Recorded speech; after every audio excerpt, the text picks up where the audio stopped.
the internet, much less anything advanced like that. If you're not receiving our newsletter, then please give me either your email address or your regular mailing address, and we'll be sure to get you on the list.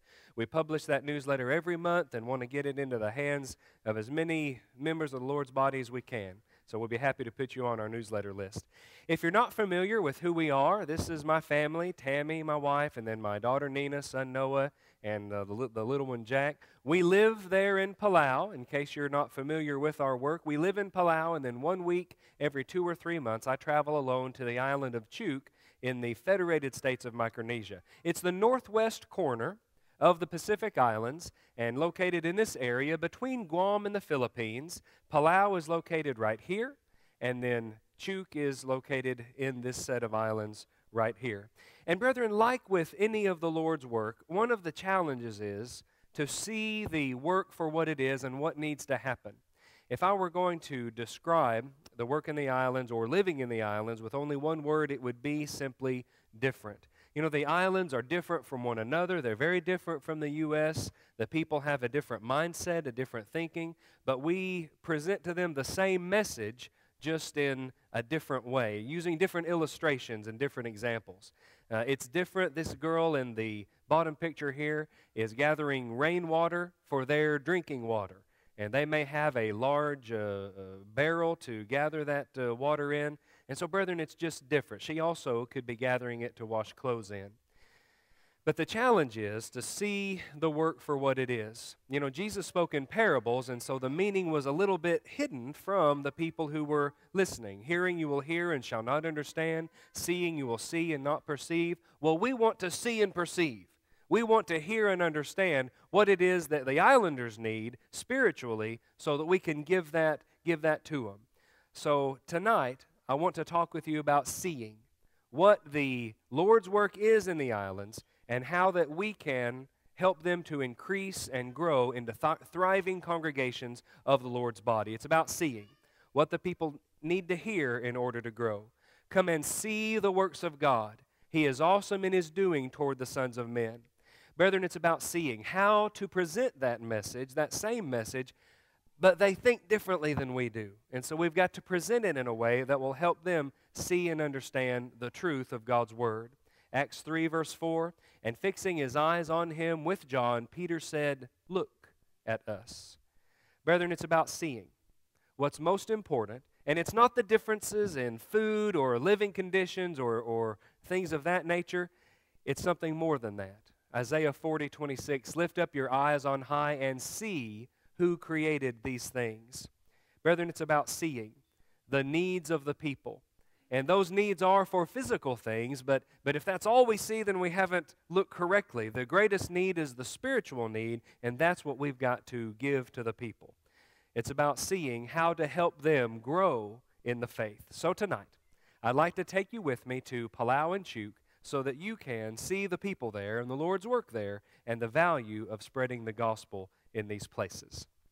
Chuuk is made up of over 100 islands, but there is one main island, the island of Wino, and then there are around Chuuk many, many outer islands, and most of those outer islands will not have power, but many of them are inhabited, and for some of them it'll be a 24-hour boat ride to get to the outer islands of Chuuk State.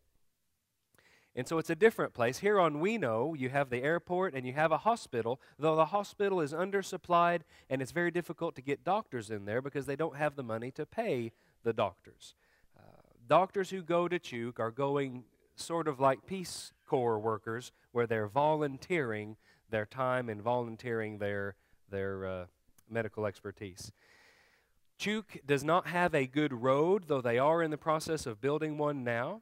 They have had an asphalt road before, but the road is on the beach and the road is just above sea level. And so the water table is very high under the road and they cannot compact the road to be able to make a foundation for the asphalt, so it all just crumbles away. The road they're building now will be entirely concrete and quite a project for the limited Chuuk State. In most of the places still, the road is just gravel and it compresses down, which makes it the lowest point of the surrounding area. And brethren, that means the water is going to gather there. So driving in Chuuk many times is like driving on a riverbed. Well, this is just one of the things that make it difficult for the people to live there. There are few jobs there. The pay is very low. This is corn, pounded breadfruit, probably the most common food in Chuuk. And this is pounded bananas. And they're not sweet bananas like you would enjoy, but they're cooking bananas, and they're very hard even when they are ripe. It's difficult to peel them. And so the people boil them and then peel them and then mash them and put coconut milk with them and brown sugar. And you'd probably like this one, brethren. It's kind of nice. The people of Chuuk are a challenged people, brethren, because they don't have opportunity and they don't have money to buy things, but even just opportunity to improve themselves, like going to school or learning a trade or something like that. But they're a good people. The morality in Chuuk is low. I say they're a good people, but the morality in Chuuk is low, brethren. It seems that, the police cars here in the U.S. in an inner city situation are going to go to the low-income areas most often. And so it's as though the morality scale follows that income scale in some places. Well, it's that way in Chuuk, I'm afraid. Drinking and drunkenness is very common in Chuuk. Being unfaithful to the marriage vows is very common in Chuuk. We had one brother whose wife was about to pass away, and her parents came and got her and took her home to her outer island so she could pass away and be buried with her family, be buried with her people there. And this brother in Christ took another woman into his house before his wife had actually passed away. And it was a problem in the church and caused some visitors to stop coming, and just was a problem. We had to start the process of church discipline with him. But we deal with that kind of thing regularly. Another brother in that same congregation, his wife was unfaithful to him several times. He always took her back and forgave her. But then this year, she went to an outer island with a man. And brethren, in Chuuk, when you go to the outer island, that's escape. That's getting away, and you cannot be contacted and cannot be found. There's no telephone landline going out there. There's no cell tower. There's no internet out there at all. No TV. There is a radio signal going one way from the main island to the outer island.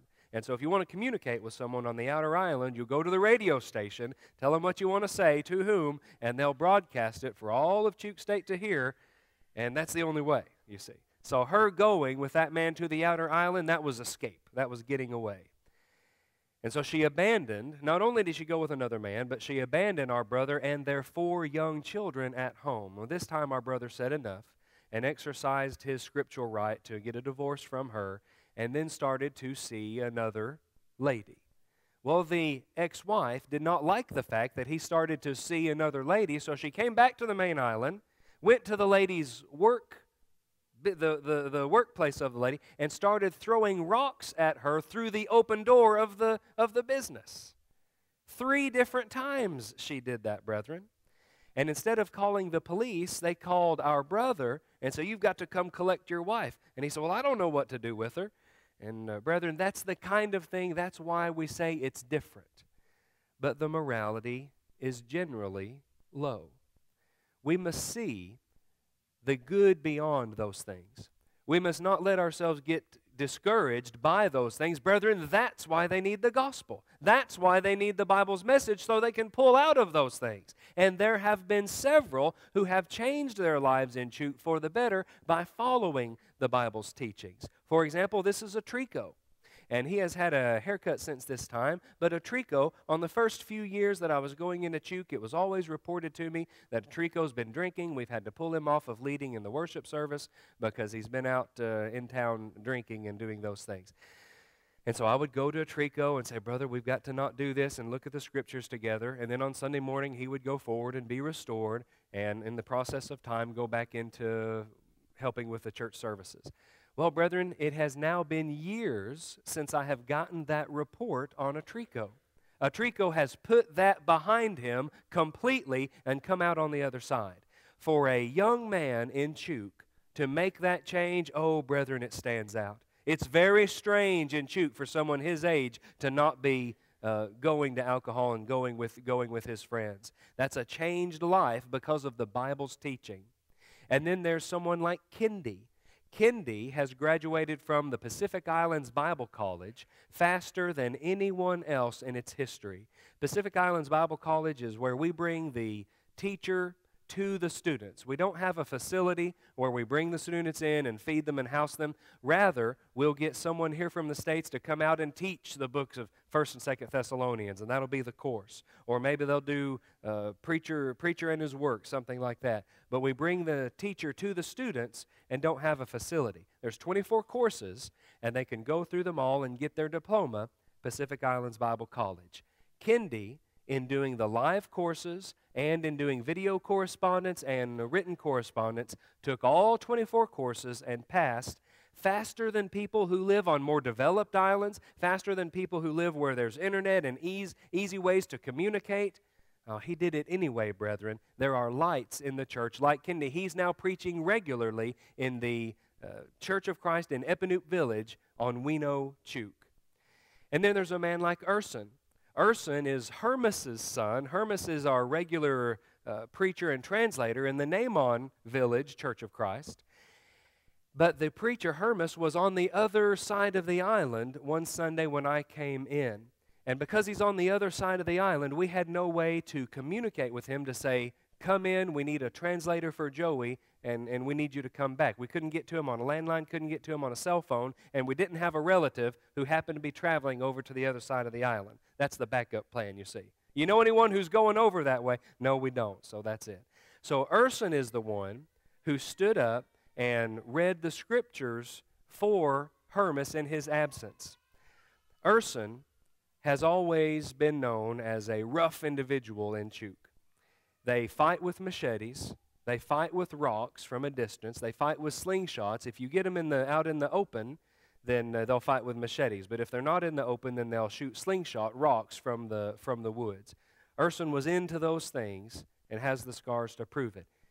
Well, brethren, over the last few years, Urson has put down that machete, put down the slingshot, and is now stepping up and getting involved with leading the worship services. It was he who stood up and read the chapter of Acts 2 because his father was on the other side of the island and couldn't preach that day. This is a big step for Urson, and he's doing it. Those changes are taking place. This is his father, Hermas, and then Hermas's cousin, Anthony, translated for me for the first time on the last trip to Chuuk. Brethren, they hate to translate. They're scared to death to do it because, number one, it's against their culture to stand up and be a leading type person. They're a very humble and quiet people, and they don't want to be out in the front at all. But we need translators, and we need preachers, and we need prayer leaders and song leaders, and so we work with them to overcome that. 2 years after his baptism, Anthony translated for me on the last trip to Chuuk about 6 weeks ago. Well, this is a big step forward. Brethren, these successes are happening in Chuuk. Even though the morality is low, still these people are coming along and growing in their faith and making the changes that they need to make, and the Bible is making that change in them.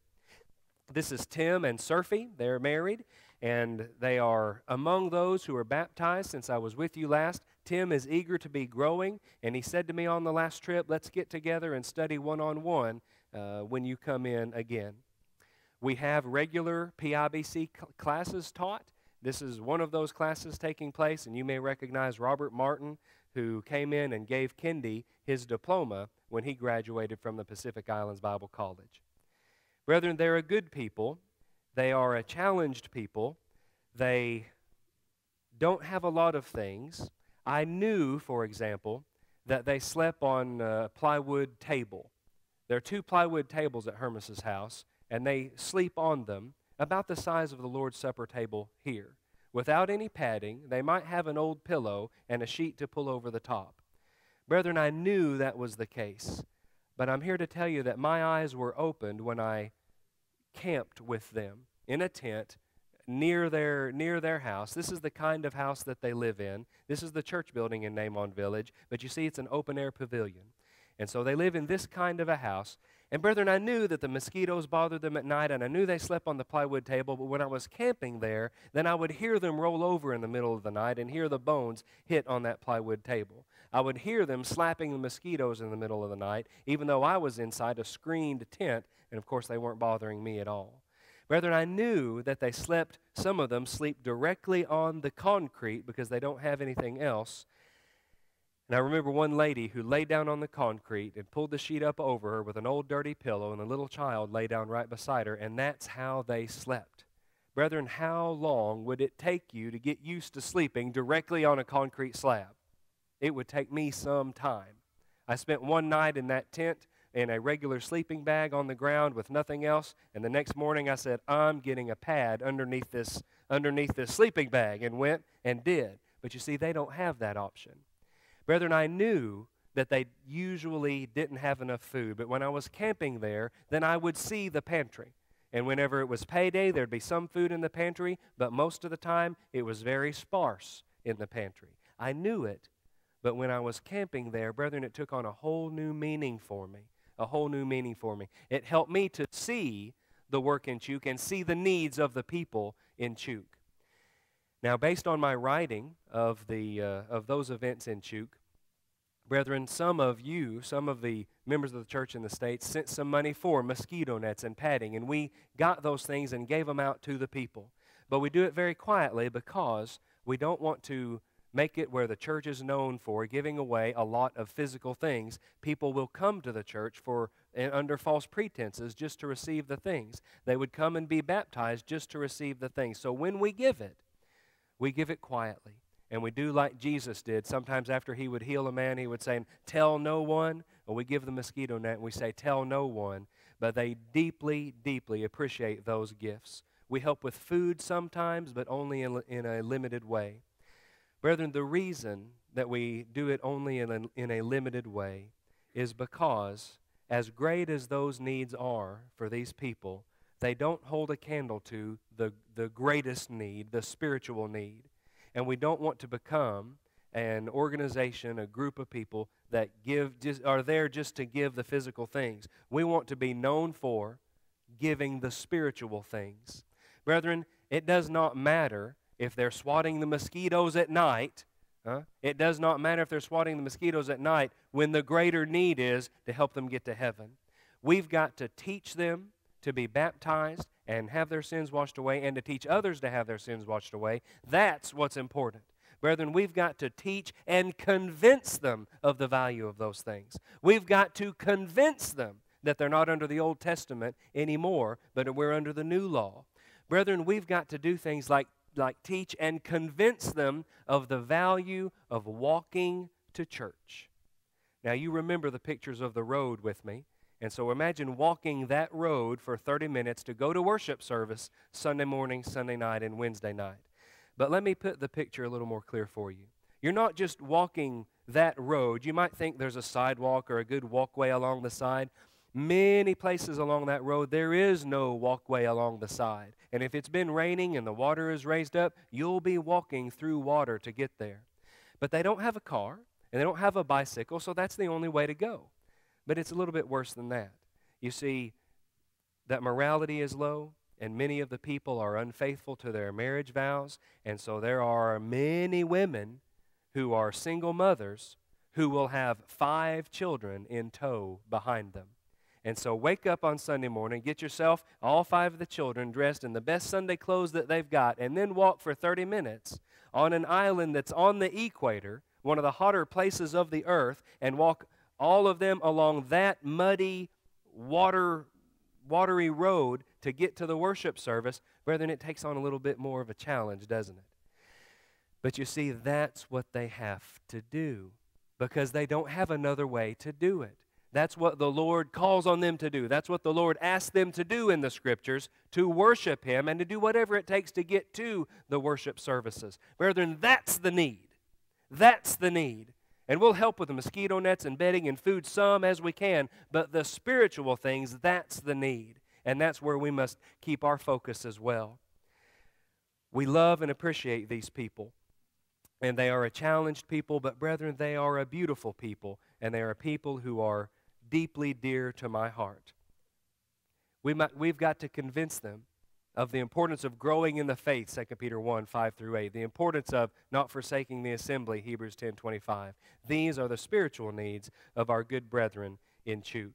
But that being the case, let me take you on to Palau. And brethren, Palau is not as low as Chuuk is concerning their development. There are plenty of houses in Palau that are tin roof and plywood, but there's a greater number of houses in Palau that are concrete, and so it's more advanced. We don't have any U.S. chain restaurants, we don't have a mall, and we don't have a real movie theater, but it's more advanced than Chuuk, and this is where my family lives and stays. Brethren, in Palau, we have a church of 20 members. Some are Palauan, many are Filipino, and there's a large turnover. The Filipino members of the church in Palau are only there for 1 or 2 years, and then they fulfill their workers' contracts and go back to the Philippines. We've lost about 5 this year, and in a church of 25 makes a big difference. We've lost about 5 this year of Filipinos returning to the Philippines, rather, after their workers' contracts were complete. Out of this picture, 2 of the 3 have returned, and the young man in the back recently married a girl back home, so he'll be heading back to the Philippines soon. This is Ben Osabek. Ben was restored to the church this year after we were encouraging him and visiting him. And this is Stanley and Bilma. They also were restored. And so in that way, the work in the islands is the same as the work here. There's visiting, there's encouraging, there's preaching and teaching. But we just do it with a different people. This is Maurice. She was baptized since we were with you last. And Maurice also has returned to the Philippines since that baptism. There she is with Junie and our son Jack. I'm sure you remember Steve Weiss, my predecessor in this part of the world, and Steve is now an elder at Forest Park. Our elders at Forest Park take their role of oversight very seriously. On the even-numbered years, we come in to report. On the odd-numbered years, one of those elders comes to the field to see us and to see the work firsthand. We have a close relationship with these men, brethren, and go to them. If there's any kind of wrinkle at all, we go to these elders, and they always give us good wisdom in handling what are sometimes delicate situations. We have campaigns in Palau, and this campaign was different than a traditional one. This campaign consisted only of 2 ladies from South Carolina, and they came out for a week. They taught ladies' classes each night, and then took our ladies out one by one to lunch during the day, and then just doing other things with them. Brethren, it was wonderful. It was such an encouragement for our congregation and restored one of our ladies to the church. She was not faithful at all before and now is faithful in her attendance. And so we're thankful for groups like that and would invite you to come. You can invite you to come out and spend some time with us in Palau. But now let me switch over and tell you about some of the outreach opportunities that we've been privileged to be involved with in the islands. Of course, the best of any outreach program is simply one-on-one contact with people. And Mino and Cheryl, their daughter Rebecca, Mino and I met at a video rental store in Palau. And we were just talking, like guys do sometimes, about movies and different things. And he said, "My name's Mino." And I said, "Mino?" And he said, "Yes, Mino, like Mino Jesus." And I said, "All right, I can relate to this fella. He's a spiritually minded fella, so I can talk to this guy." And so we started talking. I told him where the church building was. And the next day, I happened to be down there working on some projects, and along came Mino on his bicycle. So I called him in, and he came in and stayed about 3 or 4 hours helping me with the project. And then he came back the next day, and then he came back the next day again. And Mino was a preacher for the Moonies denomination. And brethren, sometimes you get into some very different kind of teachings when it comes to denominationalism. The Moonies teach that sin is in the world because Eve had a physical relationship with Satan in the Garden of Eden. Now, isn't that abominable? And talking with Mino, I learned very quickly and saw very readily that he had a heart for God and a respect for the Scriptures. He knew that those kind of teachings were not right, that they were additions to the Bible, and that they should not be followed. And so, brethren, I would talk with Mino, and I said, "Mino, that's not in the Bible." And he said, "I know." But still, he wanted to be involved with ministry in some way, so he was with this group. Well, he and Cheryl started coming over to the house, and we went through the Bible studies, and we came to the point of baptism, and then went beyond that point and talked about counting the cost of being a Christian. And brethren, what we like to do is teach them the importance of baptism, establish that they need to be baptized, let them know that we're ready day or night to do the baptism, and then we back off. Because I don't want to trick someone into being baptized or overly push. I want it to be their decision and coming from their heart. So we went over those things, and then we backed off, and Mino and Cheryl did nothing. It stopped right there. And so then a few days later, we had another Bible study and went over it all just to make sure, ask if they have any questions, and they didn't. And then nothing happened again. Brethren, I believe that nothing happened because Mino was working for this religious group, and it was his only income, and it was a part-time income. Cheryl was not working, and to add to it all, Cheryl was pregnant at the time. But Mino understood that if he were baptized by the Bible's baptism, if he were baptized that way, he would have to leave the only source of income that he had for his family and have to become a member of the Lord's church. It's a difficult decision, and a difficult when you have a baby and a baby on the way and a child at home. So another day, Mino was over at the house, and I decided just to talk very straight and plain to him. And I said, Mino, you and Cheryl are not right with the Lord. Y'all need to be baptized by the Bible's baptism, have your sins washed away, and get right with God. He said, you're right. He went home and got Cheryl. They came over. We had another Bible study and then went to the water. And brethren, he did exactly like he understood he should do. They left that denomination. They became faithful in the attendance of the Lord's church immediately, and his pay stopped immediately. Now, brethren, part of the hesitation on his part is because he knew it's very difficult to find a job in Palau. The government is the greatest employer, and that's your tax dollars keeping the Palau government alive. The way you get a job in Palau is have a relative who's in a higher position in the government, and they're going to plug you into a lower position in the government. That's how you get a job in Palau. There are about 5 businesses that actually turn a profit year after year in Palau. Besides the government, there's a diving business, tourism that way, but it's limited because it's only a country of 24,000 people. Mino knew it would be hard to find a job, and he was right. It took him 6 months to find a job. But brethren, he did, and they have stayed faithful, and he is now doing some of the preaching while we are away and while we're here. He and Junie are doing that preaching together. So he has been an encouragement to us and a blessing to us. That's one-on-one contacts in evangelism.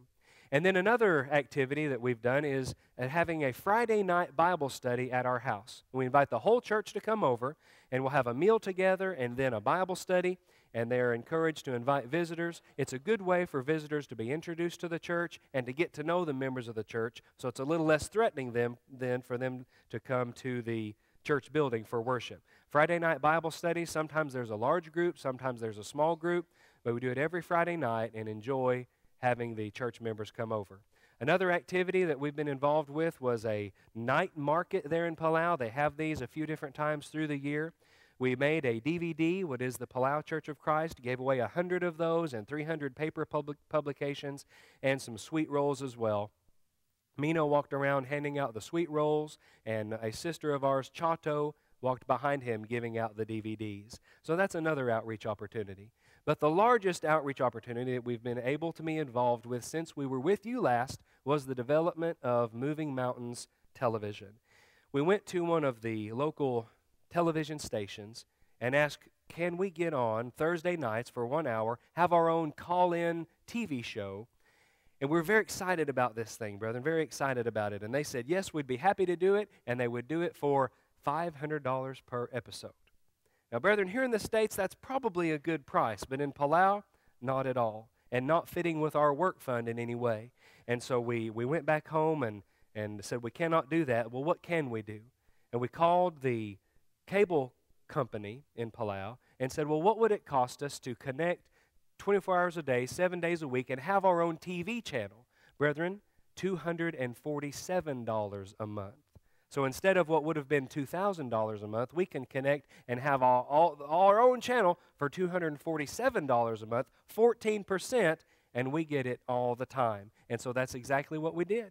Several different congregations here in the States sent some funds over, and we set up, you might say, a bare bones, a minimum TV station and serving that TV channel, Moving Mountains TV in Palau. Now you may wonder, and if I were in your seat, this is what I would wonder, how does one do that? What's involved with it, and how much does it cost? So that's exactly what I'm going to tell you right now, okay? There is a play-out computer, and then we spent $0 on the software that runs the programs to play those shows. It's called Screen Monkey. It's freeware. You can download it tonight on your computer and play with it if you like. These video files that it plays are about 1 gigabyte each in size, and it just plays them sequentially. There are some hiccups and some bugs because it's freeware, but we can work through those things, and we're able to save a lot of funds by doing that. We built our own sets, brethren, including puppets for a children's show. This is one of the shows that we've done, and here are the puppets that we put together for the children's program. Building our own sets saved a lot of funds, and then also we built our own lights. Brethren, television station lights are very expensive, but it does not have to be those very high-end lights. We built our own light stand, blocked out the natural light from the windows. Really, the only thing about lighting is that it needs to all be the same color temperature, and the camera set to read correctly by that color temperature. A hardware store donated the light bulbs. We built the light stand. We put it on wheels. We can turn it to face whichever set it is that we're recording on, and that's the light set. This TV station is in one small to average size bedroom in our house, 3 different sets on 3 different walls, and then the computer equipment on the other wall. And so lights and the stand for those lights. The boom pole for the microphone, we painted shiny black, a telescoping painter's rod, and brethren, you can't tell the difference. It works very well. Then when it comes to the editing computer, we purchased that, and then a teleprompter we were able to build ourselves. A teleprompter is an LCD screen that is laid flat on its back, and then a 45-degree piece of glass up above it. And the piece of glass reflects what's on the television screen laying down below. The camera sits behind it and films through the glass, but does not see the reflection that's on the glass. And this is how people can look directly at the TV camera, be reading what it is that they're speaking, and those out in TV land don't know what's happening. These things are expensive, brethren. They cost between $2,000 and $6,000 brand new. We were able to build our own out of materials that we have on hand. It works very well, and we had to buy a $5 piece of glass in order to finish the project. So teleprompter, $5. The line to the cable company, we spent $0 on. A modulator to convert the signal, we did not have to pay for. The cable company supplied that. And then our good brethren here in the States sent us, now listen to this, everything we asked for our programming. World Video Bible School, GBN, Apologetics Press, and Focus Press opened their doors to us and gave us everything without asking for a penny. And so we show 24 hours a day, 7 days a week, the programs that you see up there right now and many others in Search of the Lord's Way, Preaching the Gospel. We have things from Apologetics Press, and we show regularly the DVD Searching for Truth that, of course, leads people to baptism.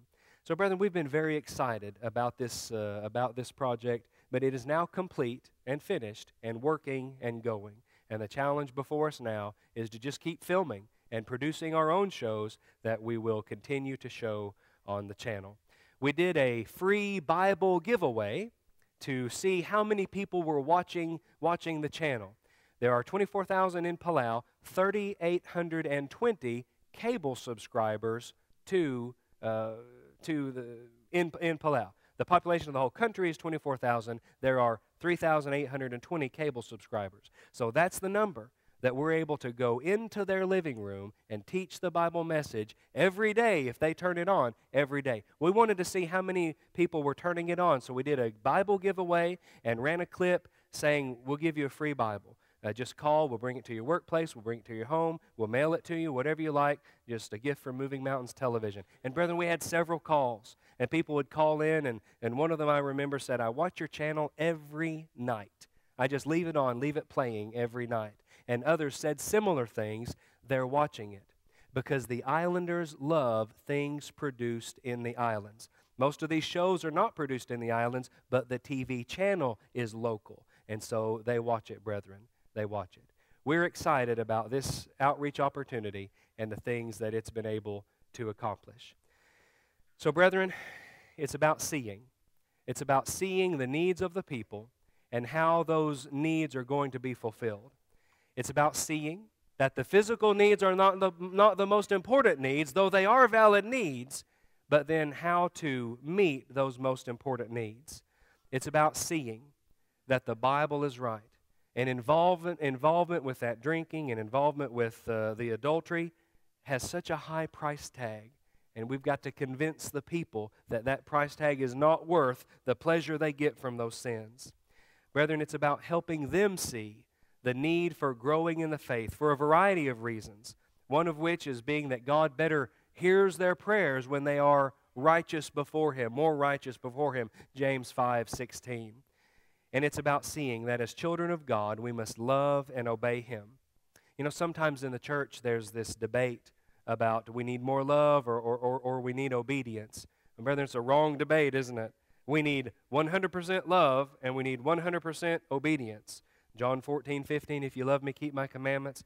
Brethren, in 1 Corinthians 13, 1, 2, and 3, Jesus talks about you may have faith to move mountains, but if it has not love, then it's nothing. It's worthless. We may give all our goods to feed the poor, but if that person has not love, then it profits him nothing. Well, that's the same way it is, even just right here today with all of God's teachings. Brethren, we want to love God with all of our hearts.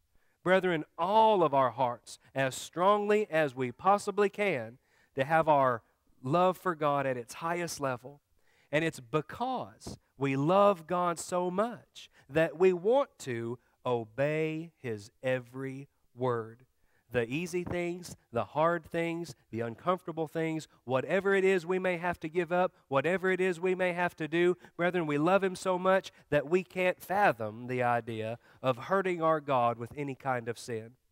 If you love me, keep my commandments. That's the message that we give to the people in Palau and Chuuk, and the same message for us here tonight. Are we loving God with all of our heart, and are we keeping His good word, the good things that He's given to us in the Bible? This evening, if you need the prayers of the church and the strength that comes from those prayers, or if you have any need at all, then won't you come right now as we stand and sing.